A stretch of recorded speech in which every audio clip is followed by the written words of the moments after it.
Сайн мэцхан ингээд 300 seconds or less content-ийн маань 12 дугаар эхэлж байна. Өнөөдөр бүгдээрээ хөгжүүлэгч юу ашигладаг гэдэг талаар ярилцгаая. За хамгийн basic буюу Google-тэй Google account workspace-ийг ашигладаг. Тэрнтэйгээ хамт Google Drive, Slides, Sheets, Forms мэдээ бүгдийг нь ашигладаг байгаа. За Google Meet-ийг бол видео конференцтэй аягүй их ашигладаг. За Sheets дээр бидний жишээ төслүүдийнхаа Gantt chart гаргадаг. Ерөнхийдөө ийм ажил ингэж явагдана тэр хариуцсан тий.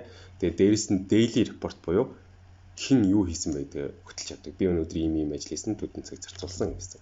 Энийг аягүй хэрэглэж явдаг байгаа. За тэгээ Google-ийн бол бусад мэдээлэлээр ойлгомжтой те аягүй хэрэглэгддэг байгаа, бүх хүмүүс хэрэглэж байгаа. За тэгвэл дараа нь Chatwork чатын аппликейшн ашигладаг. За бидний хувьд Японы хөгжүүлсэн нэг Chatwork гэдэг апп компаниараа бүгдээрээ ашигладаг. За ийм нэг холбогддог ер нь бол нормал нэг байдаг. Түүнээс гадна Slack-ыг аягүй хэрэглэдэг. Энийг болохоор яг манай баг хэрэглэдэг. Slack-тайгаа бүх интеграц бүх аппуудаа холбогддог, те GitLab-аа холбогддог. Энийг аягүй хэрэглэдэг байгаа. За тэгээд GitLab-ыг хэрэглэдэг. GitLab дээр бид нэр project зохицуулах, project-ийн ажлуудаа хийдэг. За энэ дээр бид нэр кодынхаа менежмент, project бүгдийг зохицуулдаг байгаа. Ямар ажлууд байна те. За жишээ болгоод board харах юм бол за to do буюу хийх ажлууд хийж байгаа done буюу ийм 3 task те. За энэ жишээ төсөл дээр байсан. Энэ дээрээс ажлуудаа ингээ хуваарлцсан. Тэгээ энийгээ хийгээ авдаг, кодоо оруулдаг. За merge request авах юм бол өөрөөсөө кодоо review хийдэгтэй шалгадаг. Энэ дээрээ кодоо шалгаад за ийм байна. За нэг commit, нэг changes байна. Энийг зөвшөөрөх OK-г оруулдаг. Ийм байдлаар явдаг байгаа. За тэгээд хамгийн их буюу код бичлэгтэй. Энэ дээр бол VS Code-ыг ашигладаг. За янз янзын аппууд ашиглаж ирсэн. Тэгээд хамгийн сүүлд бол VS Code дээр л буусан байгаа да. Аюу дэжгүй жижигхэн гацаад байхгүй. Аюу олон үйлдэлтэй extension зөндөөтэй.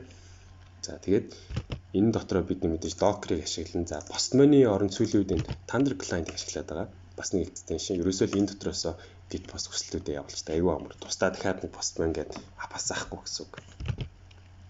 За тэгээд терминал мэдээж ашиглана. Yakuake ашигладаг. За одоо харагдж байгаа бол энийг юм гарч ирээд байна. За энэ маань яадаг вэ гэхээр за би энэ чинь Docker Composer database асаач. За backend дээр зориулсан database команд ажилладаг гэсэн үг. За MySQL Workbench руу орох юм бол хэвчлэн одоо MySQL ашиглаад байгаа. За энэ Docker дээр нэг асаасан юм те. Энэ маань асаагүй юм байна. 33.06 дээр нэг ассан юм байна. За энэ чинь нэг DB руу ороод ирнэ гэсэн үг. За энэ хоёрыг бол ер нь бол байнга ашигладаг гэсэн үг. За тэгээ эндээс жишээ нь front end руу орж агаад за энэ чинь нэг асаач те. Командуудаа эндээс өдөрчнө гэсэн үг. За энэ маань өөрөө бас айгүй олон боломжтой FTF том жижиг олон бахтай янз янзын боломжтой байдаг байгаа. За тэгээд дан ганц энэс илүү скриншот хийх, дээрээс нь зураг бичлэг авахтай эсвэл бичлэгээ гиф болох гэдэг тийм асуудлууд гарч ирнэ. Тэрэн дээр бол бид нэр за өөрсдийнх нь энэ скриншотыг ашигладаг. За миний хувьд бол за энэ Kazam гэдэг өөрсдийнх нь бас зураг бичлэг авдаг энийг ашигладаг. За дээрээс нь Easy GIF гэдэг нэг вебсайт байдаг. Энэ айгүй амар. Энэ дээр би шууд бичлэгээ зураг болгож юм эсвэл хувиргалтуудыг хийчдэг. Айгүй олон боломжтой үнэгүй. Тэгээ хурдан гараад өгдөг. Таслах, янзлах те. Энэ дээр айгүй бичлэг хийдэг байгаа. Ер нь бичлэгээ гиф болгоход ч юм уу тийм асуудлууд айгүй гардаг. Documentation бэлтгэхэд ялангуяа хамгийн их хэрэглэгддэг байгаа.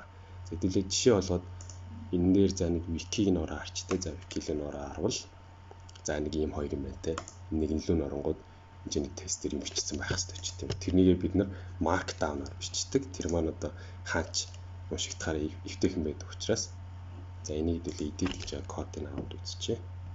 За ийм кодыг ерөөсөө wiki дээр ашигладаг гэсэн. Wiki гэдэг нь ерөөсөө нэг заавар гайд болж идэг. Тэр гайдыг бол бичих хэрэгтэй.